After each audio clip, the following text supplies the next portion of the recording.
Welcome to TRANSLOGIC. I'm Bradley Hasemeyer. Cadillac is often associated with large luxury sedans of a bygone era. But with new vehicles like the XTS, their most technologically advanced car to date, they're trying to appeal to the modern-day madman.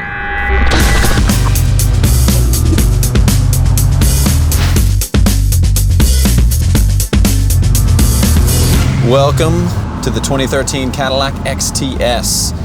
Under the hood, you can hear that. That's a 3.6-liter V6, 304 horsepower. If that's not enough power for you, you can upgrade to the V Sport, which they bolt on a twin turbo, and you get about 100 extra horsepower. Gorgeous leather throughout. It's loaded with technology. Probably the most obvious thing when you get in this car would be the Q system, which is the Cadillac infotainment here. First is, as I get my hand near the screen, it recognizes that motion has happened. When you actually touch the buttons, they're haptic, which is really cool. So what that means is it touches back, essentially. It vibrates a little bit. Cadillac's done a really good job with this LED display. I can toggle between different displays and gauges. All the cool safety features on this car, like adaptive cruise control, which uses radar to blip at the car in front of it. That's pretty neat. I like that.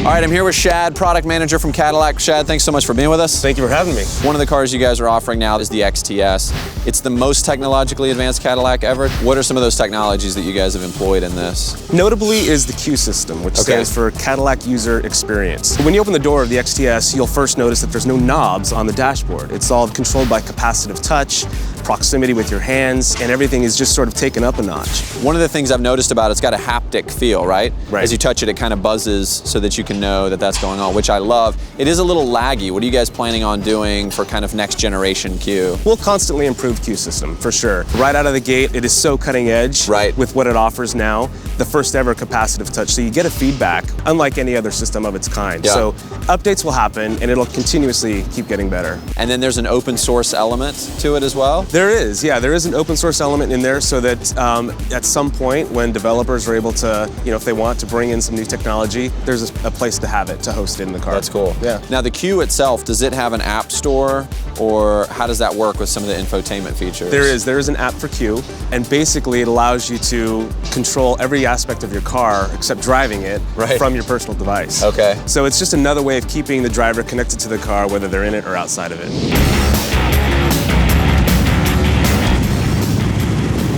You can hear that engine really working. The acceleration isn't that impressive for a car of this size, so if you upgrade to that V Sport, I think you'll be a lot more impressed, a lot more satisfied.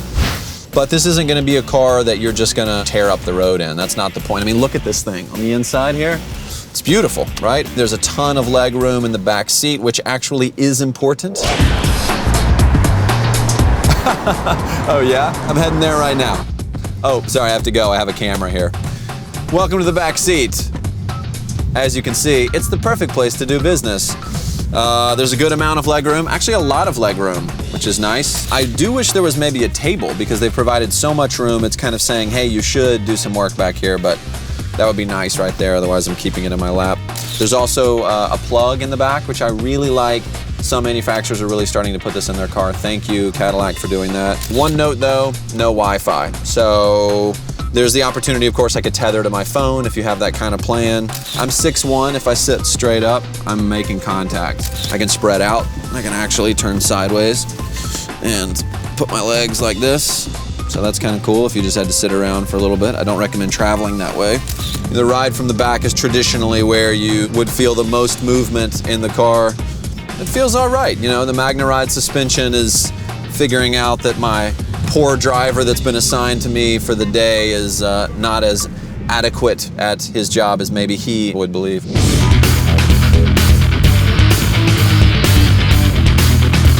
You guys have all kinds of safety features too on this, right? Right. I mean, the car is just about to the point where it's almost driving itself. Okay. Yeah, it's very difficult to get into a collision these days. There's lane departure warnings, there's forward collision warnings, there's what I call a butt buzz, where if you do veer out of the lane, you get a little zap from the seat to tell you that you're veering. Wow. Yeah, so there's a lot of new cutting edge technology that's also fun and cool, but also helps keep you safe.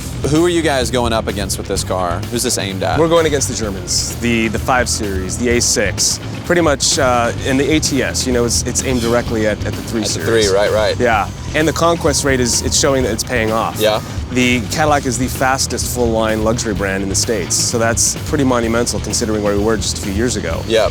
You guys actually have a leg up on them in the amount of trunk space and rear legroom.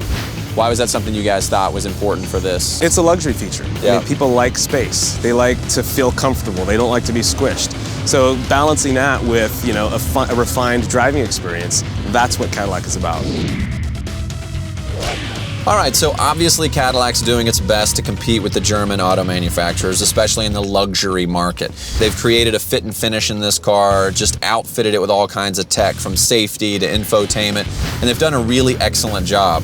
So for around $46,000, you could get yourself a pretty sweet American luxury car, and I like that. All right, for TRANSLOGIC, I'm Bradley Hasemeyer, disappearing into the darkness.